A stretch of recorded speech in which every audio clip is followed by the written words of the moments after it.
irmãos, tudo bem? Em nome do nosso Senhor Jesus Cristo, estamos aqui para mais um vídeo, nesta série de vídeos, sobre a volta do nosso Senhor Jesus Cristo. Espero aqui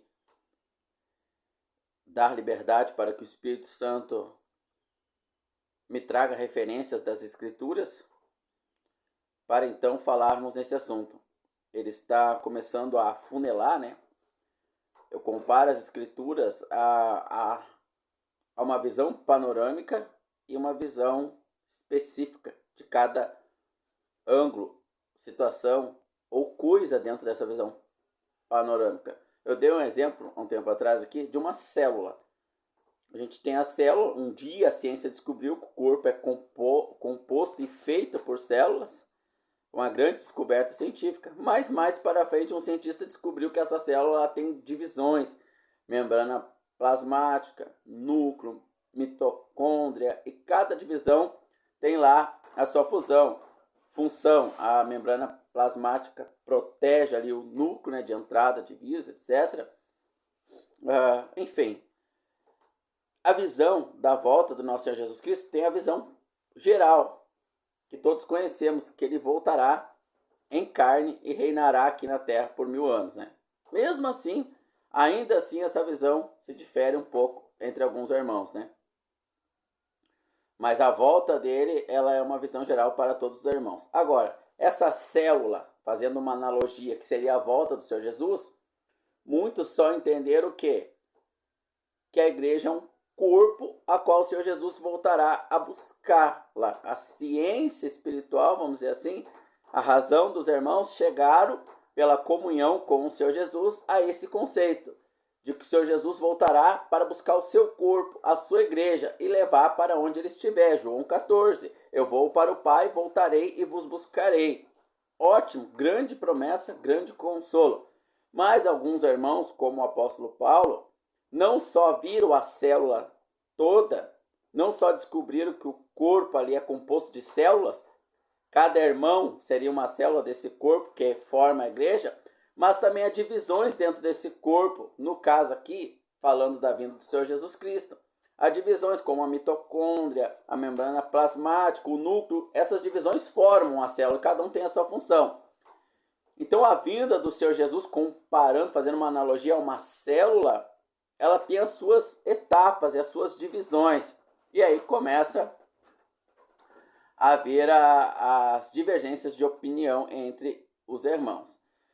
Bom, o Espírito Santo ele é esclarecedor e ele nos ajuda a entender. Então nós vimos no penúltimo vídeo que Pedro ele chama o profeta Davi, o rei Davi, que também era profeta, né?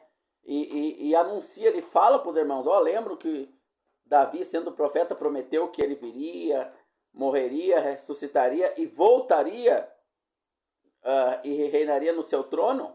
Então a promessa dele vir, morrer, ressuscitar dos mortos aconteceu, falta agora ele reinar no seu trono. Que trono seu? De quem está falando? Quem está falando? Davi. Então falta essa promessa acontecer. Vimos isso no penúltimo vídeo, né? Bom, nós vamos continuar então esse vídeo sobre essa volta do Senhor Jesus. Como ela se dará, o que acontecerá, o que espera a humanidade, o que nós, alegres, porque nós temos a fé. Não importa se ela é grande, você tem muita fé, ou se você tem pouca fé. O que importa é que essa fé, como diz um irmão que eu vi hoje, né, assisti hoje, ela esteja posta no lugar certo. Se você tiver muita fé, mais do que eu, numa cadeira, não vai te adiantar nada. Agora, se eu tiver um pouquinho de fé no Senhor Jesus, se o Senhor Jesus estiver fé tamanho do grão de mostarda, eu já vi um grão de mostarda, já segurei na mão um grão de mostarda. Se cair no chão nem dá para achar mais, então pequeno que é. Mas se você tiver fé tamanho do grão de mostarda, já é suficiente, porque a fé está colocada no lugar certo, que é a pessoa do Senhor Jesus. O resto ele faz, não precisamos nos preocupar. Bom, eu quero voltar então para Mateus, quero voltar. Irmãos, vai ser difícil esse vídeo aqui, porque eu vou ter que lembrar que há níveis de irmãos no grupo, né? Eu destino esse vídeo ao canal, para os irmãos ali do canal que estão acompanhando, né? E futuramente, o senhor querendo adicionar novos irmãos a conhecer este assunto, assim o Senhor o fará, conforme ele vê irmãos que estão deixando a carnalidade para andar em espírito, desejosos vivendo aqui nesse mundo como que em barracas, aguardando o reino eterno, acumulando tesouro no céu e não na terra. Então a esse o Senhor vai dando as revelações. Mas eu lembro que quem vai assistir esse vídeo, muitas vezes são irmãos que estão começando agora. Então eu tenho que ter essa cautela no Espírito para conseguir falar a todos, né? Vamos voltar para Mateus, então, 24, verso 3. Eu vou aqui agora desmistificar algumas coisas, como, por exemplo, o Evangelho será pregado a todo mundo, que também está em Mateus, né? E então virá o fim. Então, o que muitas religiões cristãs fazem? Começam a investir em massa na pregação do Evangelho. Inclusive a Igreja Católica fez isso. Ela começou a obrigar os países a crer em Jesus. Se não cresce, era morta. Tomavam seus bens, escravizavam, né? Então a Igreja Católica fez muito isso. E alguns países não aceitavam largar os seus deuses, como os muçulmanos, por exemplo. Tem as famosas cruzadas dos 1000 anos ali entre católicos e muçulmanos, né? Mas quem começou ali foi os católicos, querendo obrigar a fé em Jesus Cristo. Por quê? Porque a plenitude do reino aqui na terra se daria quando todo mundo fosse evangelizado. Mas não é isso que quer dizer o texto, né? Quando o evangelho for pregado a todo mundo virá o fim. Não é isso, não. O fim não é o fim do planeta Terra e a nossa subida para viver no céu. Não é. E o evangelho não é ser pregado a todas as pessoas e dialetos, etc. Também não. Está claro nas Escrituras. Nós vamos ver isso agora. Mas nós temos dois evangelhos. Nós temos o evangelho do Senhor Jesus, amplificada, onde a célula vai ser posta no microscópio. A gente vai ver partes lá que a gente não viu quando o Senhor Jesus trouxe esse evangelho. O Senhor Jesus trouxe a célula. Mas o apóstolo Paulo vai botar um microscópio nessa célula e vai ampliar. E a gente vai ver coisas ali que o Senhor Jesus não nos mostrou em carne, quando ele esteve aqui a primeira vez. Mas ele usou o seu servo, o apóstolo Paulo, para trazer posteriormente as revelações dentro dessa célula. Então aí a gente vai começar a entender um pouco mais esses acontecimentos. Vamos então para Mateus 24, verso 3. Estando assentado no Monte das Oliveiras, chegaram-se a ele os seus discípulos em particular, dizendo: Senhor, quando será o fim dessas coisas? E que sinal haverá da tua vinda e do fim do mundo? Aqui o fim do mundo não é a destruição do planeta Terra e nós subirmos para o céu. Os judeus nem conheciam isso. Isso foi revelado depois. Os judeus conheciam os profetas, que revelaram o fim do mundo no sentido dos governos terrenos. Quando Deus, lá em Nabucodonosor, entregou para os gentios o governo desse mundo. Então os gentios, porque Israel foi escolhido para ser luz para o mundo se converter ao verdadeiro Deus. Israel sempre abandonava Deus e vivia em pecado. Chegou num dado tempo que Deus deixou de reinar sobre Israel para então mostrar para o mundo o seu poder e o mundo se converter a ele. E deu para os gentios, para os pecadores, para os pagãos, os governos do mundo. Isso começa em Nabucodonosor. Então hoje quem governa o mundo é os gentios. Só que em Daniel nos é prometido que esses governos vão indo e vai chegar um tempo que uma pedra será lançada no mundo e destruirá os governos, implantando o reino milenar de Cristo. Então é a destruição no mundo no sentido das nações, dos governos mundanos e do mundo ser governado pelos homens. E o caos que está é porque o mundo é governado pelos homens. Preste atenção. Quando Deus permite que o homem governe, o mundo vira um caos. Preste atenção. Quando Deus permite que o homem governe, e Deus dá essa permissão para que o homem enxergue a si mesmo, porque Deus falando, o homem não tem fé, não quer ouvir. Assim como a gente fala, filho, não faz isso, vai te prejudicar. O que o filho faz? Espera o pai sair. Quando o pai sai, ele vai lá, vai chorando, meu pai, me cortei, me machuquei. Porque ele não ouviu o pai. O pai permite às vezes, né? Às vezes é um acidente, o pai não viu que o filho ia desobedecer. Às vezes, Se o pai vê que o filho não vai se prejudicar, se machucar, o pai permite. Então Deus permitiu que a humanidade governasse o mundo para ela ver que quando o homem governa sob a permissão de Deus, o mundo vira um caos. Agora, quando o homem entrega o governo do mundo a Deus, o mundo vira em ordem, em organização, em esplendor, em maravilha. Quando Deus permite que o homem governa, o mundo vira um caos. Quando o homem permite que Deus governa, o mundo entra em ordem. Então, Deus ele vai governar o mundo novamente por 1000 anos. Vamos ver isso nas Escrituras, sem mistificar, sem interpretar ela como elas são. Elas vão nos dar essa revelação. Veja, estão perguntando aqui em Atos 24, 3. Estou pincelando aqui de forma bem clara para os irmãos mais recentes na fé. Vão entender de forma muito mais fácil do que esse duplo evangelho que nós temos. Nós temos o evangelho do Senhor Jesus, de forma ainda simplificada. O apóstolo Paulo vai complicar um pouco, trazendo mais luz. Esse é o evangelho que nós temos verdadeiro. Mas entrou o falso evangelho romano, vamos assim por se dizer, e suas filhas, né? Roma e suas filhas criaram o falso evangelho. Então, nós temos o evangelho cristianizado de Roma, que ele é uma mistura de paganismo, de rituais de candomblé, de magia negra, de espiritismo, de mundanismo, tudo incluído ali no falso evangelho.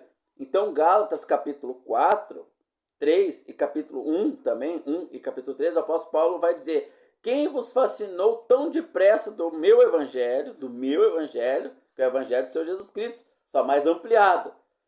O evangelho de Paulo é do Senhor Jesus Cristo, só mais ampliado. A célula agora está debaixo de um microscópio. Quem vos fascinou do meu evangelho para o outro evangelho, o qual não é outro? Veja, como assim é outro? Não é? Não é, que é falsificado. Então, Gálatas 1 e Gálatas 3 vai especificar bem o que o apóstolo Paulo está falando. Já há um início de falsificação do evangelho pelos próprios judeus. Depois Roma vai ampliar essa falsificação. Ali Paulo combate pequenos focos de falsificação, os apóstolos, os guardiões, e deixa o escrito verdadeiro. Aí Roma ela esconde a Bíblia, ela proíbe as escrituras, né? Então muita coisa é enterrada, muita coisa ninguém entende, porque não pode ler a Bíblia, só os padres podiam ler a Bíblia. Então Martim Lutero ele vai ter uma ânsia, ele vai ter um chamado de Deus para a vida eterna.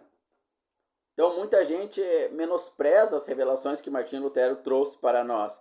Claro que ele cometeu erros grosseiros, mas você não cometeu. Você nem precisava aceitar Jesus, você é perfeito. Tinha que até uma imagem sua e minha serem feitas. Alex, o perfeito. João, o perfeito. O Senhor Jesus nem precisava morrer por nós, só pelos outros. Todos nós cometemos erros e precisamos da graça ao Jesus. E Martim Lutero, filho de família rica, estudando medicina, vê quando um raio cai aos seus pés ali, no seu cavalo, ele vê a morte, ele fica com medo do inferno, ele fica com medo da morte, então ele começa a pesquisar sobre Deus, sobre a vida eterna.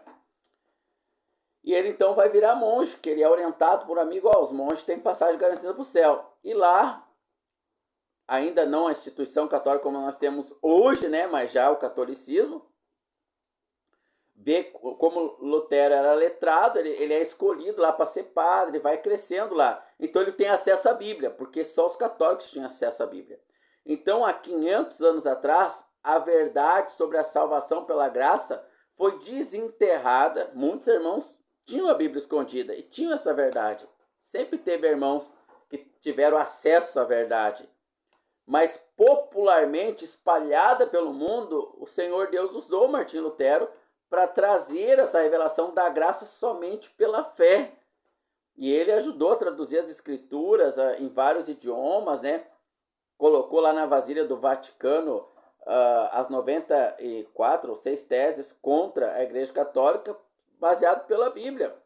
E o imperador da época, muito poderoso, falou: renuncie isso aí. Aí ele disse: renuncie se me mostrares na Bíblia que eu estou errado. Eu renuncio.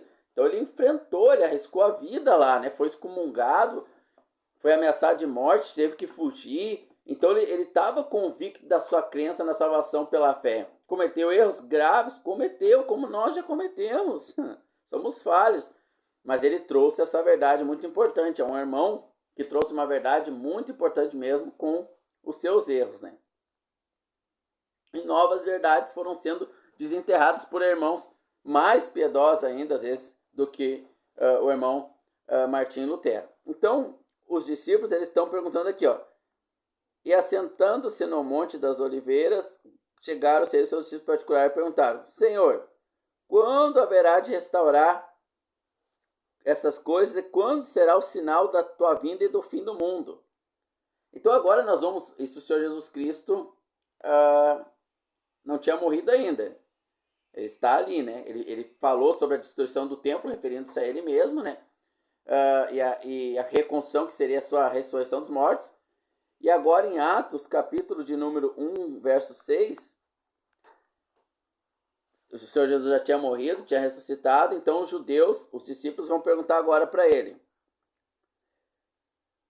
E aqueles, pois, que haviam reunido, perguntaram-se, dizendo: Senhor, restaurarás tu neste tempo o reino de Israel? Então, já havia cumprido-se a profecia de Davi, que Pedro vai pregar depois em Atos 2, se eu não me engano. Vamos ler ali daqui a pouco, eu vou achar o versículo aí daqui a pouco, vou dar pausa aqui.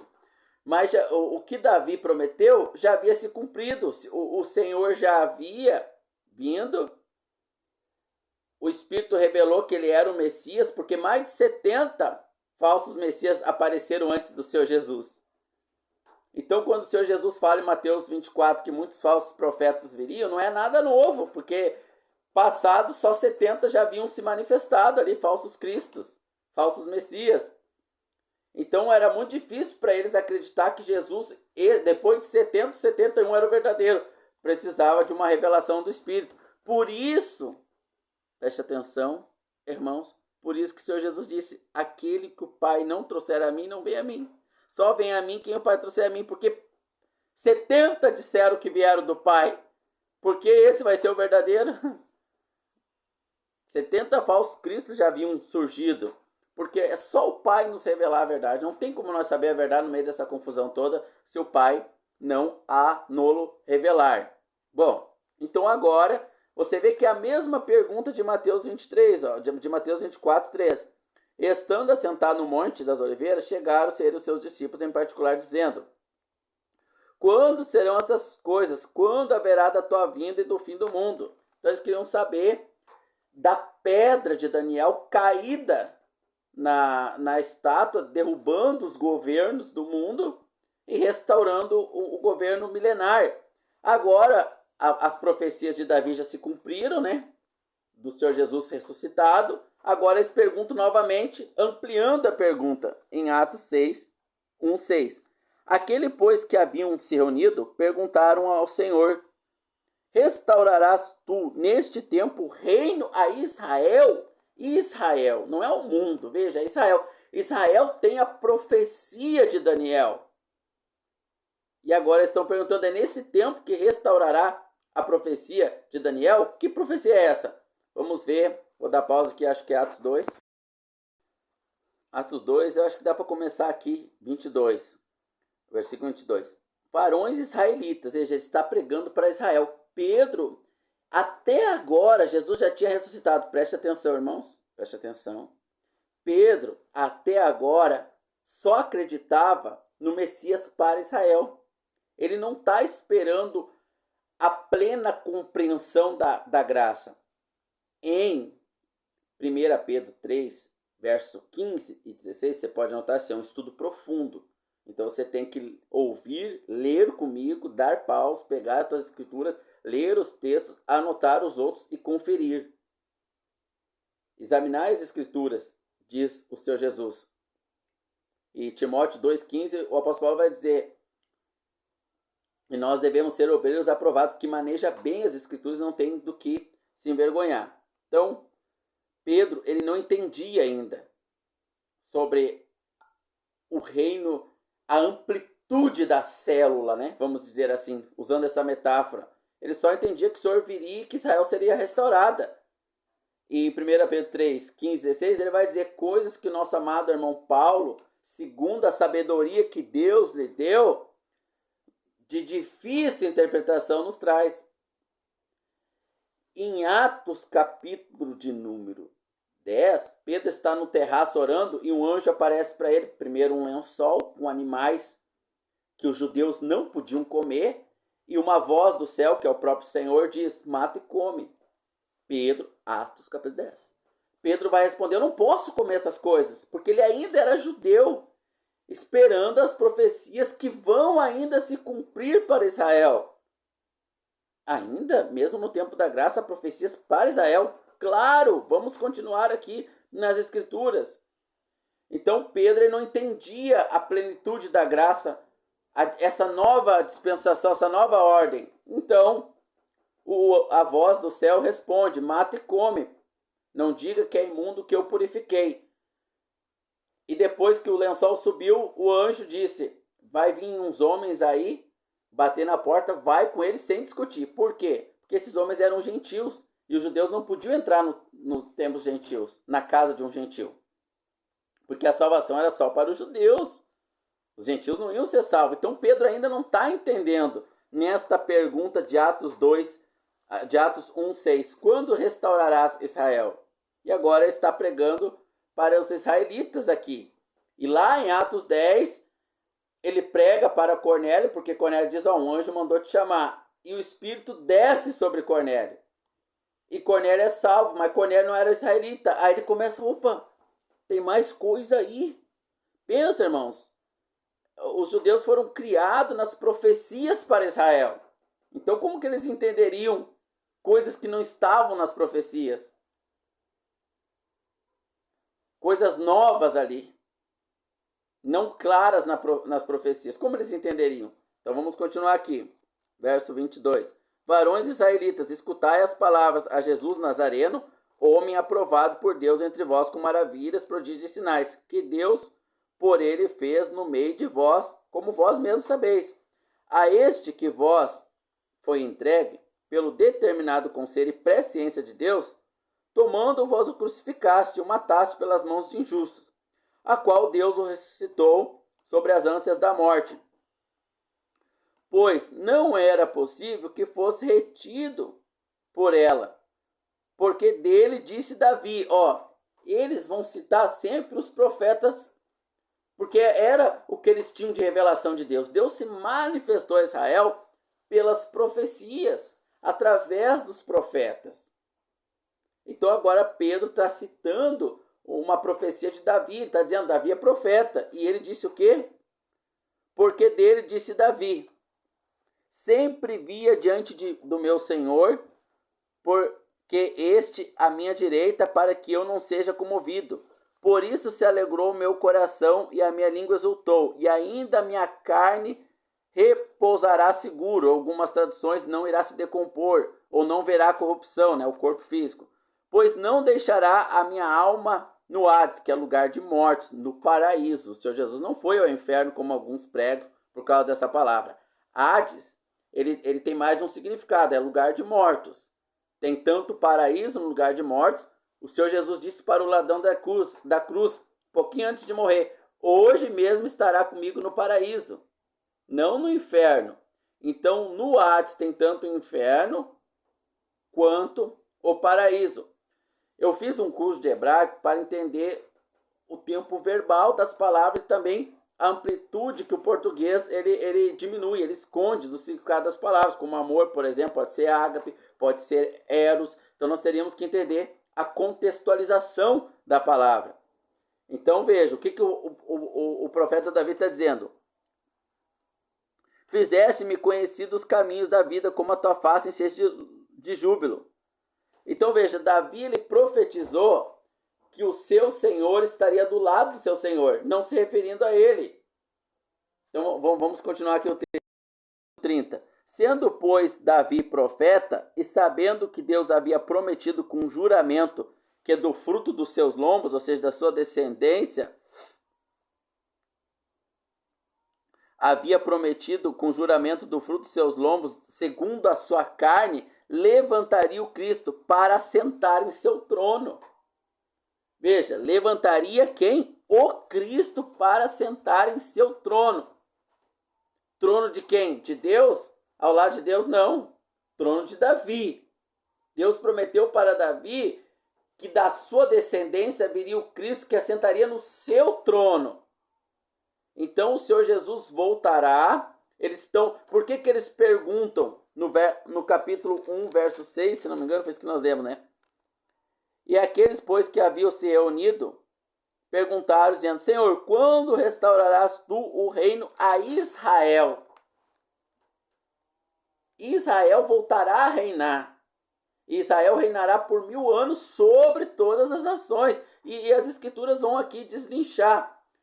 Davi viu, nós lemos ali que Davi viu o Senhor ao lado do seu Senhor, ele viu ao lado de Deus, isso é confirmado em Atos capítulo 7, quando Estevão, ele está sendo apedrejado, Deus lhe abre a fina cortina do véu que separa a nossa visão desse mundo da eternidade. Há uma pequena cortina de véu que nos impede de ver a eternidade agora, momentaneamente. Logo, essa cortina será tirada e veremos a eternidade, ou glória. Então, Estevão, antes de morrer, ele vê Jesus Cristo ao lado de Deus, cumprindo isso aqui, o que Davi está falando. Eu vi o meu Senhor ao lado do meu Senhor. Que Senhor é esse? Jesus. Depois continua o texto. Mas também Deus me prometeu que ele sentaria no meu trono. Da minha descendência viria o Cristo que sentaria no meu trono. Então ele está lá agora, mas vai voltar e vai sentar no trono de Davi, restaurando o cumprimento das profecias que os judeus conheciam muito bem, que a igreja não conhece direito. A igreja carnal, né, cristianizada por Roma. Por isso fez essa mistura judaica com cristianismo, templo, altar, sacrifícios, né? Altar não existe para a igreja. Você nunca vai ver o apóstolo terminando as suas cartas, carta aos Filipenses, aos Colossenses, aos Coríntios, são cidades, né? Carta a Roma, cidade, onde havia a igreja do Senhor Jesus Cristo. Ele nunca vai se dirigir à igreja que está no templo, à igreja que está na casa de um irmão. Altar, tudo isso eram elementos judaicos que o catolicismo, junto com o protestantismo, adotou para si. Mas aqui os judeus têm a visão clara. Eles são peritos nas escrituras. São peritos, eles são conhecedores das escrituras. Eles são o povo de Deus, a nação escolhida. Eles conhecem Deus. E agora os judeus messiânicos, que recebem esse Messias, que são pouquíssimos, né? Eles, não os que crucificaram, os que receberam, eles então esperam a restauração de Israel. E Deus está dizendo o que para eles? Ó, calma que agora eu vou dar o tempo antes de cumprir isso aqui e vou acrescentar a Israel os gentios. Isso a gente vê em Atos 10. Então agora eu vou ter um trabalho a mais aqui, vou ter uma hora de serão, vamos dizer assim, para acrescentar a Israel os gentios. Como será esse acréscimo? A vinda do Senhor? Como serão essas coisas? Calma, estamos destrinchando. Vamos continuar a nossa leitura. Antes disso, o apóstolo Pedro está pregando em Atos 2, 20. Ele está fazendo uma pregação para os judeus. Nós matemos o Messias, né? Não ele, porque ele criou no Messias, mas ele se colocando no corpo israelita, né? Como membro desse corpo, que era para ser o povo de Deus, e foi o povo de Deus, mas rejeitou Deus encarnado. Então ele está dizendo, ele está pregando. Vamos ler no verso 20 aqui. E o sol se converterá em trevas, e a lua em sangue, antes de chegar o grande e glorioso dia do Senhor, que é a restauração de Israel. Por isso que eles perguntaram quando restaurará. E isso está em Joel. No capítulo 2, nós temos essa profecia, verso 30, 31, né? Nós temos essa profecia da restauração do sol se convertendo em sangue, a lua, né? E agora Pedro está narrando esses acontecimentos aqui. E aí ele vai começar a pedir para os israelitas prestarem atenção na mensagem que ele vai trazer agora. Deixa eu dar um pause aqui para abrir minha Bíblia. Então, Atos 1:6. Aqueles, pois, que se haviam reunido perguntaram: quando restaurarás o templo em Israel? Então, isso é uma pergunta voltando a Mateus 24, né? A mesma pergunta seria lá o fim do mundo. Tudo apontando à estátua de Daniel. Agora nós vamos voltar lá em Mateus, capítulo de número 24, depois nós vamos para o capítulo 25. Como minha Bíblia é de papel, vou dar um pause aqui que é mais rápido. Mateus de número 25, nós vamos ler agora então. Eu estou com os dedos duros para folhear as escrituras. Dado ao frio que está aqui no Rio Grande do Sul hoje, nem sei que dia é hoje do mês, né? Então a cuia quente, ela dá uma aliviada nos dedos, né? É Mateus, capítulo de número 25. Bom, então nós vimos em Mateus 24 que o Senhor Jesus ele vai proferir o fim do mundo, que na verdade é o fim do mundo no sentido dos governos terrenos, né? Relatado em Daniel. Deixa eu abrir aqui em Mateus 25. Nós estamos em Mateus 25, verso 31. Vamos ler o seguinte. E quando vier o Filho do Homem em sua glória, e todos os santos anjos com ele, então se assentará no trono de sua glória. Veja, o Senhor Jesus está no céu, quando ele vier. Veja, e quando o Filho do Homem vier em sua glória, agora ele vem glorificado. A primeira vez ele veio como servo, como cordeiro, como ovelha muda ao matadouro, em sacrifício dos nossos pecados. Lembra que eles perguntaram em Mateus 24, quando restaurarás todas as coisas, será o fim do mundo.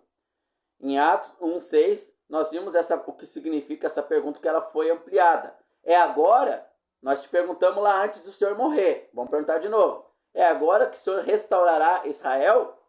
Então a pergunta de Mateus 24, melhorada, vamos dizer assim, ou de forma mais clara para nós gentios, é a restauração de Israel. Nós vimos em Atos 2 que o apóstolo Pedro, ele prevê, Joel capítulo 2, 30 e 31, o apóstolo Pedro está narrando essa previsão de Joel acontecendo naquele momento, então se cumpriu ali. Ele está citando Davi, nós lemos lá em Atos capítulo 2, ele cita Davi, que Davi profetizou que do seu lombo viria o rei de Israel, porém ele viu o seu Senhor sentado à destra do Pai, confirmado em Atos 7, que Estevão viu Deus à destra do Pai, mas ele também viu do seu lombo o seu descendente que sentaria em seu trono em Israel. Em Atos 1:6 eles perguntam, quando restaurarás a glória de Israel? Que é a mesma pergunta de Mateus 24. Agora, com essas informações, nós continuamos. E quando o Filho do Homem vier em sua glória, ele foi para o céu. Davi viu ele lá. Estevão também viu ele lá. Agora ele volta, porque ainda não se cumpriu a tríplice partida. São uma tríplice profecia essa que Davi fez, que Pedro narra para os israelitas em Atos 2. Sobre a vinda dele como Messias, a sua morte, ele não veria corrupção, e o seu assentar no seu trono, na restauração de Israel. O assentar-se no seu trono não havia acontecido ainda. A sua morte e a sua glorificação, sim. Então eles viram o Senhor Jesus subir, os anjos aparecem para ele, esse mesmo que vocês viram subir voltará, irá descer, e agora está vindo. Ô glória, está voltando, segunda vinda, ó. Vê como a gente vai clareando, ó. E quando o Filho do Homem vier em sua glória, e todos os santos anjos com ele, então se assentará no trono da sua glória, trono de Davi. Aqui na terra, ele volta glorificado e reina aqui na terra. E todas as nações serão reunidas diante dele. Apartará um dos outros, como o pastor aparta os bodes das ovelhas. Então, no cristianismo, esse apartar os bodes, ele traz pro pessoal. Mas não é pessoal. Cada um de nós, um vai ser bode, um vai ser ovelha. Não, é as nações que vão se aliar a Israel na grande tribulação que antecede o milênio, e as nações que serão contra. As nações que cuidarão dos pequeninos de Israel e as que se levantarão contra ela. Vamos juntando os textos bíblicos aqui, bem claro, sem dar ponto, sem dar interpretações, só juntando os textos. E todas as nações serão reunidas diante dele e apartará um dos outros, como Veja, apartará quem? As nações. E todas as nações serão reunidas e apartarão um dos outros, como o pastor aparta o bode das ovelhas. Então o rei dirá aos que estiverem à sua direita: vinde, benditos do meu pai, possuir a herança, o reino. Que reino? Milenar, que vos está preparado desde a fundação do mundo. Então, na fundação do mundo, veja, na fundação do mundo, houve um propósito de Deus reinar na terra sobre o homem. E ele escolheu Israel para isso.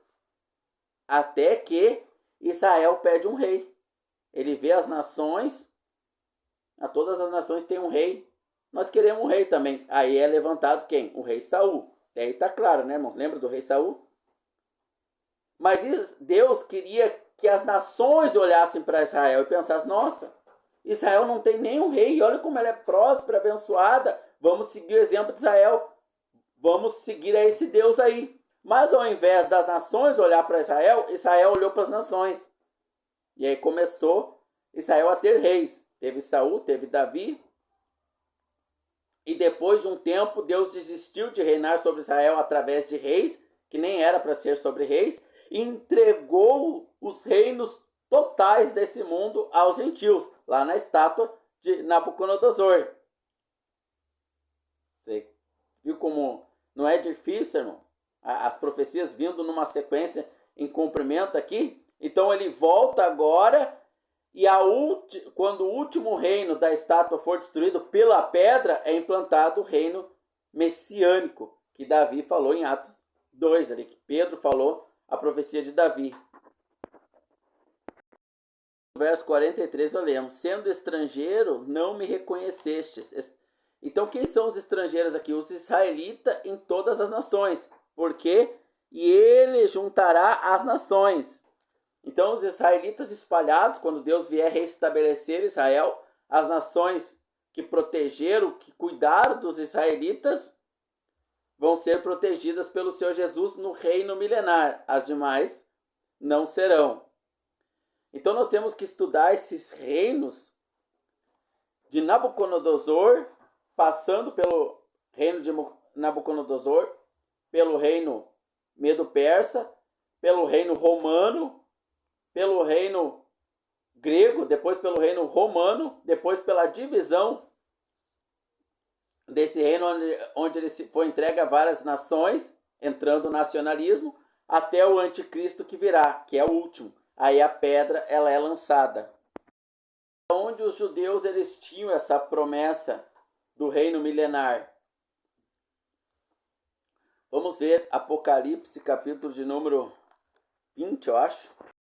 Apocalipse, o reino, então, que Pedro e os outros, numa reunião lá em Atos 1,6, perguntam: quando restaurarás o reino a Israel? Está tudo sendo preparado pelo Senhor Jesus, como ele mesmo diz, quem lê Daniel entenda, né? Em Mateus.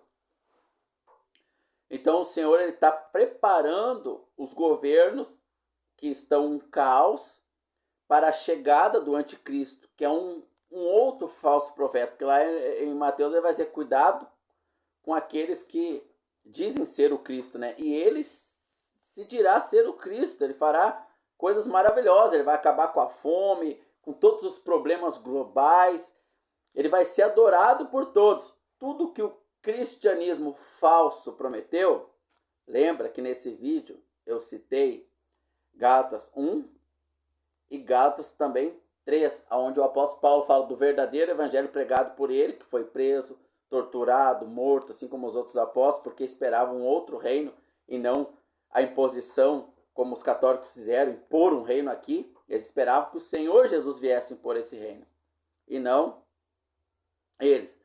Então os cristãos, eles prometem o quê? Os cristãos de origem romana, vamos dizer assim, o falso evangelho relatado por Paulo 1, começa lá o início de tudo, né? E em Timóteo capítulo 2, 2 Timóteo, o apóstolo Paulo vai falar da grande casa, quando o cristianismo se tornou uma grande casa de cristãos, onde o Senhor Jesus está do lado de fora.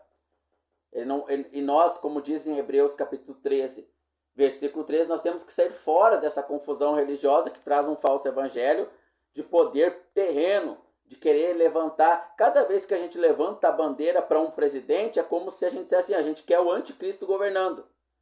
É como se a gente voltasse no passado, lá nos judeus, e dissesse, nós queremos um rei igual às outras nações.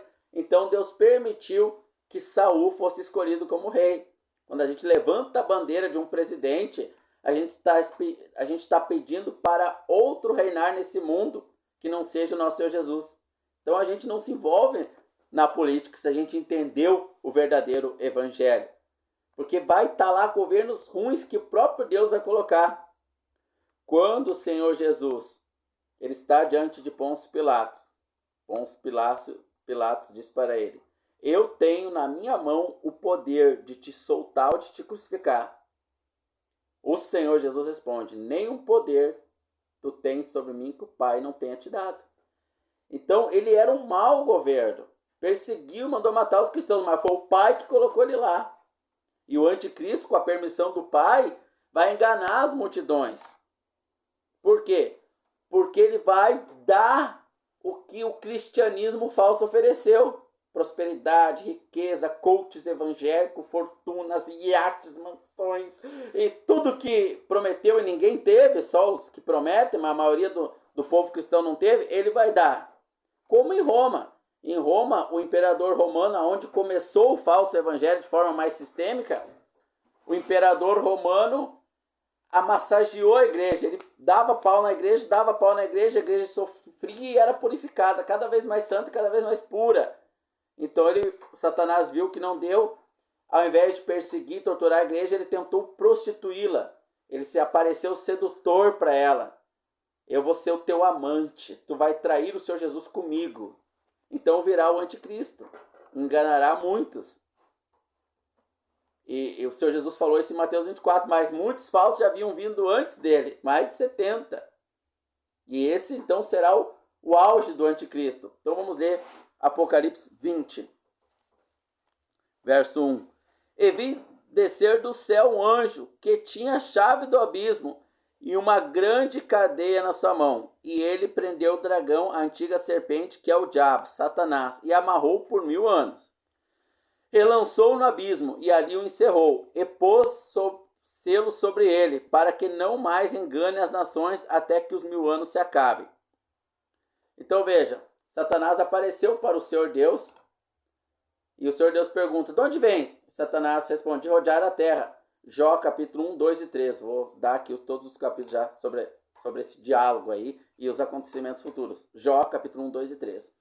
Então, Jó fala, viste o Deus pergunta para Satanás, viste o meu servo Jó? E ali é uma discussão, uma conversa entre Satanás e Deus ali. Mostrando que Satanás está solto, enganando as nações, seduzindo como seduziu Eva, está solto no mundo. Mas agora ele vai ser preso por 1000 anos.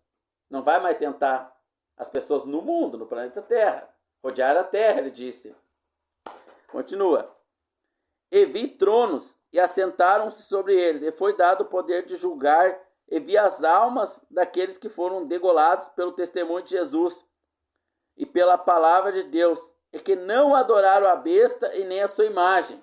Então vai vir a grande tribulação, os 7 anos relatados lá em Daniel, que já se cumpriu uma parte, né, na vinda, morte, ressurreição do Senhor Jesus, na destruição do templo, e a outra houve uma pausa aí acrescentada nessa parte. Nós vamos tudo adentrar nisso nas escrituras, mas agora estou falando só sobre Israel agora. A pergunta que os discípulos fizeram em Mateus 24, em Atos 1,6, quando restaurarás Israel? E Pedro, em Atos 2, ele vai citar, assim como Davi, sendo profeta, viu que o Senhor Jesus viria do seu lombo, da sua descendência, e ele morreria, mas ele não veria corrupção, o seu corpo não iria se decompor, ele seria ressuscitado e assentaria-se no seu trono. Então continua aqui. Reinar, e nem a sua imagem, e nem receber o sinal na sua testa e nem na sua mão, que é a marca da besta. E viveram e reinaram com Cristo durante 1000 anos. Então nós vamos ter esse reinado. Mas da onde João traz isso aqui? João foi arrebatado na ilha de Patmos. Ele está preso, é o último apóstolo vivo, está preso pelo evangelho do Senhor Jesus, e ele foi arrebatado. Mas de onde vêm essas visões? Vem dos profetas. Então, dos profetas, eles tiveram essas visões, tanto o apóstolo Pedro, como o apóstolo João, porque todos ali, eles eram judeus, eles conheciam as escrituras, eles sempre se baseavam nas escrituras. Preste atenção. Algumas vezes eu falei para você assim, preste atenção. Nunca o Espírito do Senhor vai se manifestar sem as escrituras. Nunca o Espírito do Senhor vai se manifestar sem as escrituras. Então, quando ele trouxe uma revelação para os apóstolos, ele lembrou os apóstolos de uma escritura. Nunca o Espírito do Senhor vai se manifestar sem as escrituras. Isso cabe para nós, a igreja, hoje. Agora, as escrituras podem ser manifestadas sem o Espírito do Senhor. Agora, as escrituras podem ser manifestadas sem o Espírito do Senhor. Satanás usou as escrituras sem o Espírito do Senhor, usou por conta própria, em Mateus 4 para tentar Jesus, no Jardim do Éden para tentar Eva, em Lucas capítulo 9, verso 50 em diante, os discípulos citam as escrituras 1 Reis 10, 1 ou 2 Reis 10, 1, né? Ou 1, 10, capítulo 1, verso 10. Ele cita as escrituras para pedir fogo dos céus para queimar os samaritanos, porque não receberam eles e eles tiveram que dormir na rua. Então o Senhor Jesus responde para eles: errais em não saber de que espírito sois. Eles citaram as escrituras, tá certo? Eles conheciam as escrituras, citaram, mas não vinha do Espírito de Deus essa citação. Jesus também citou as escrituras para Satanás, mas pelo Espírito de Deus. Então o Espírito de Deus nunca vai nos dar uma revelação fora das escrituras. Mas nós podemos citar as escrituras fora do Espírito de Deus. Então isso é muito importante nós saber.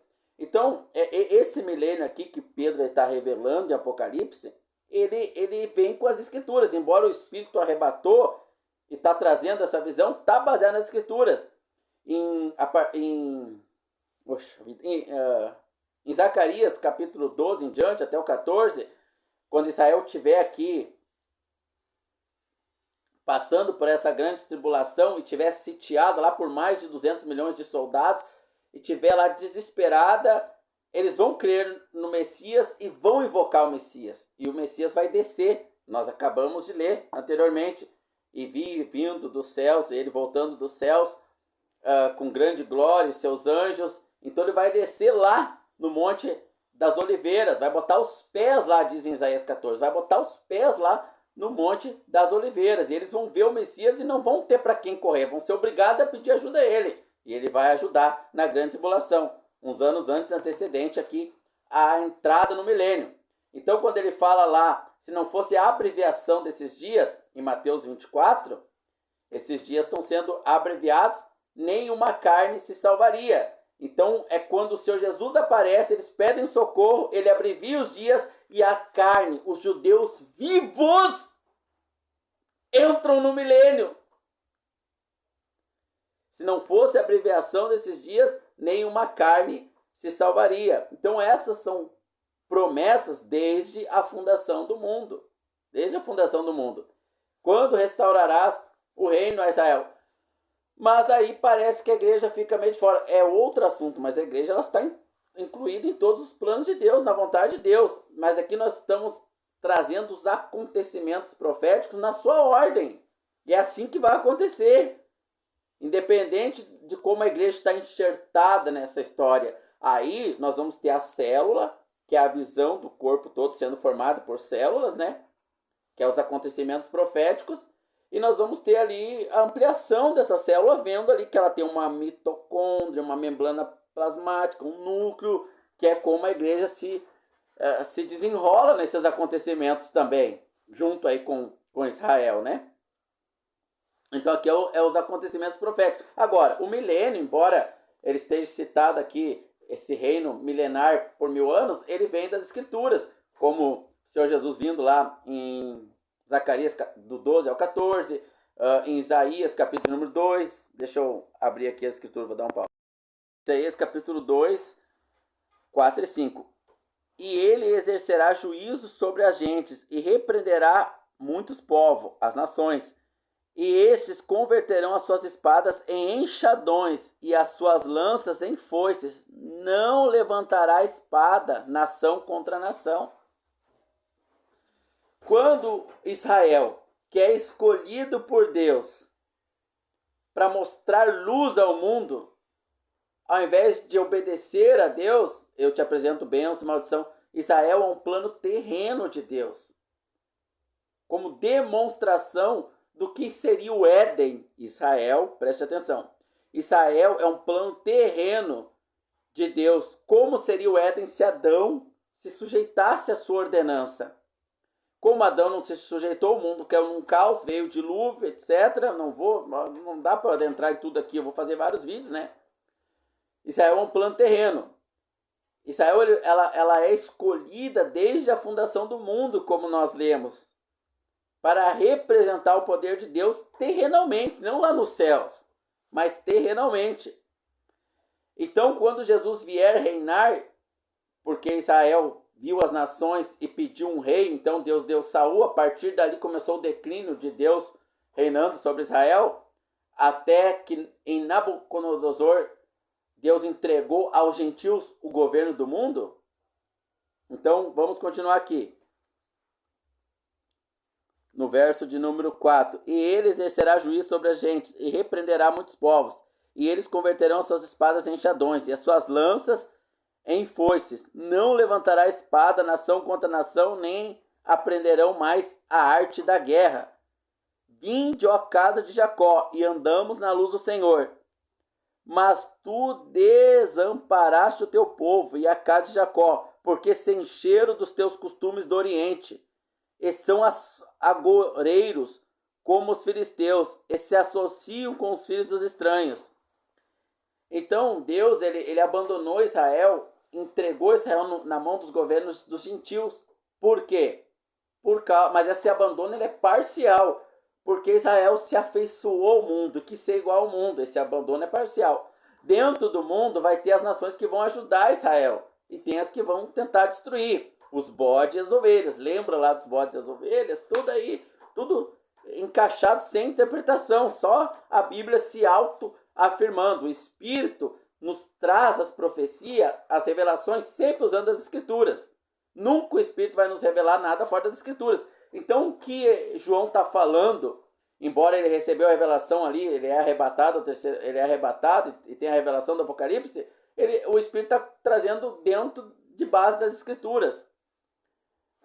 Isaías capítulo de número 11, deixa eu ver aqui se é capítulo 11, mas acho que é. Isaías capítulo 11, verso 1. Porque brotará um rebento do tronco de Jessé. Quem é Jessé?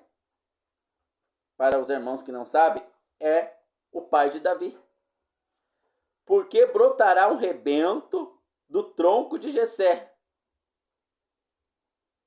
e das suas raízes um renovo frutificará. Esse rebento do tronco de Jessé é o descendente que Davi viu ser o próprio Cristo, que o apóstolo Pedro falou, assim como Davi, sendo profeta, nos havia dito, que nós lemos anteriormente.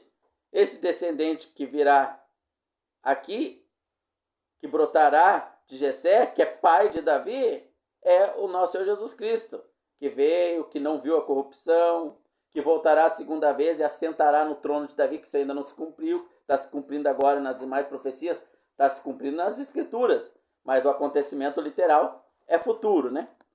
A sua morte e ele não vê a corrupção, seu corpo não se decompor, é passado, já aconteceu. O assentar-se no trono de Davi é futuro. Continua. E repousará sobre ele o Espírito do Senhor, o Espírito de sabedoria e de inteligência, o Espírito de conselho e de fortaleza, o Espírito de conhecimento e de temor do Senhor. E deleitar-se-á no temor do Senhor, e não julgará segundo a vista dos seus olhos, nem repreenderá segundo o ouvir dos seus ouvidos, mas julgará com justiça os pobres, e repreenderá com equidade os mansos da terra, e ferirá a terra com a vara de sua boca e com o sopro dos seus lábios, e matará o ímpio. E a justiça será o cinto dos seus lombos, e a verdade o cinto dos seus rins. E morará o lobo com o cordeiro. Lembra que nós lemos que converterão a lança e a flecha em foice, enxada, não haverá mais guerra, não haverá mais violência na terra por 1000 anos. Os 1000 anos que nós vimos ali em Apocalipse. E morará o lobo com o cordeiro, e o leopardo com o cabrito se deitará. E o bezerro e o filho do leão e a nédia e a ovelha viverão juntos, e o menino pequeno pegará na serpente. A vaca e a ursa pastarão juntas, e seus filhos juntos se deitarão, e o leão comerá pasto junto com o boi, e brincará a criança de peito sobre a toca da cobra. E o já desmamado meterá a mão na cova do basílico, e não se fará mal nem dano algum em seu santo monte da minha santidade, porque toda a terra encherá-se do conhecimento do Senhor. Senhor, quando restaurarás Israel? A pergunta de Atos 1,6. Aqui está a restauração. Os 1000 anos. Não haverá morte. Um tipo do Éden. Um governo terreno desde a fundação do mundo. Quando Deus criou o mundo, ele quis mostrar para o homem natural. A igreja não é natural. A igreja é espiritual. E se eu falar disso agora dá bagunça, né? Teria que ser simples e fácil, mas tudo bem. Vamos ficar por aqui então. Lá no Éden, era isso que era para acontecer, o que está acontecendo aqui. Mas Adão assumiu o governo. E assumindo o governo, quando o homem assume o governo, o caos se instala. Quando o homem entrega na mão de Deus, Israel vai entregar. Isaías 14. A paz se instala. Quando restaurarás essas coisas em Israel? Então aqui está sendo o cumprimento. O que vai acontecer? Não vai haver mais morte, os animais não vão mais comer carne. Nós vamos ser, entre aspas, veganos, mas vai ter alimentos que nós nem conhecemos, a terra vai ser restaurada, vai ter frutas e verduras e legumes mais saborosos que qualquer picanha. A gente não faz ideia, a gente não imagina a glória, que a gente nunca viveu isso. E também o nosso espírito está adormecido pelo falso evangelho romanizado, que começa em Roma e vai se estendendo, cada vez mais sujo. Então, o evangelho puro, ele é como um rio que nasce no Senhor Jesus e nos apóstolos, para a igreja, principalmente o apóstolo Paulo. Para os judeus, os apóstolos judaicos. E essa água limpa e pura, ela vai até Roma. Pensa num rio, ele vem pela mata limpinho, tu baixa a mão e bebe lá. Mas quando chega em Roma, vamos comparar Roma com as cidades. Quando o rio chega na cidade, o que acontece? Fica poluído. Quanto mais ele vai entrando na zona urbana, indústria, esgoto, mais poluído ele fica. Quanto mais adentrou Roma adentro, mais poluído ficou o evangelho. Então nós estamos anestesiados por uma água, embora salve, leve para a vida eterna, mas ela anestesia, não nos dá o prazer do que nos espera, irmãos. O que nos espera? Eu finalizo por aqui, irmãos, e continuo no próximo vídeo sobre o milênio, sobre a grande tribulação, o anticristo, a igreja, nesse contexto todo. É bastante coisa, irmãos. É bastante coisa. Orem aí para eu conseguir, irmãos. É difícil para mim nas escrituras que eu conseguir organizar aqui um computador, alguma coisa. Os irmãos que assistiram aí, orem aí, que vai dar tudo certo. Aí fica mais fácil para mim também. Mas talvez Deus nem queira, né? Tá bom assim, tá me alimentando bastante. Eu tô sendo bem alimentado pelo Senhor. Deus abençoe a todos nós aí, em nome do Senhor Jesus.